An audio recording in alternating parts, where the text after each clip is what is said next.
नमस्कार, मी मृणाली पिळणकर. तुम्ही पाहत आहात एलएस मराठी. पाहुयात काही महत्त्वाच्या बातम्यांचा सुपरफास्ट आढावा. आष्टी विधानसभा मतदारसंघाचे आमदार सुरेश धस बनले गायक. धस यांनी मैफिल गाजवली. त्यांचा व्हिडिओ सध्या सोशल मीडियावर व्हायरल. राज्य शासनाच्या ई गव्हर्नन्स मध्ये धाराशिव जिल्ह्याचा राज्यात तृतीय क्रमांक. सह्याद्री अतिथीगृहात मुख्यमंत्री फडणवीस यांच्या हस्ते जिल्हाधिकारी कीर्ती किरण पुजार सन्मानित. रायगडच्या माणगावमध्ये तापमान तब्बल 39°C पर्यंत पोहोचलं. उष्णतेचा पारा चढल्याने थंड पेयाच्या मागणीत वाढ. पाण्याच्या बॉटल्स, ज्यूस, कोकम सरबत आणि इतर थंड पेयांची विक्री वाढली. चैत्र एकादशीच्या सोहळ्यानिमित्त विठ्ठल मंदिरात 11,000 सूर्यफुलांचा वापर करून आकर्षक सजावट. भक्तीचा उसळला महापूर. सकाळपासून विठ्ठलाच्या दर्शनासाठी नागरिकांची मोठी गर्दी. वादग्रस्त जनसंघर्ष अर्बन निधी बँकेच्या मानोरा शाखेतील साहित्य पोलिसांनी घेतलं ताब्यात. न्यायालयाचा आदेश.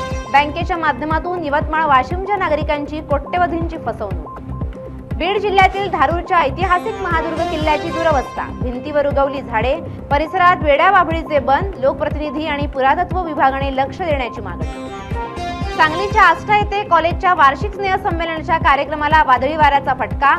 मंडप अक्षरशः वादळात उडाला. घटनेचा व्हिडिओ सोशल मीडियावर व्हायरल. भिवंडीच्या निजामपूर परिसरात गॅस टंचाई कमी. निजामपुरात 300 सिलेंडर दाखल. नागरिकांना दिलासा. जुन्नरमध्ये गॅस टंचाईमुळे लाकडाच्या मागणीत वाढ. परिणामी लाकडाचे दर वाढले. इराण-इस्रायल महायुद्धाचा भारतात परिणाम. अहिल्यानगरच्या कासार पिंपळगाव येथे नदीपात्रातील बंधाऱ्यात आढळला महिलेचा मृतदेह.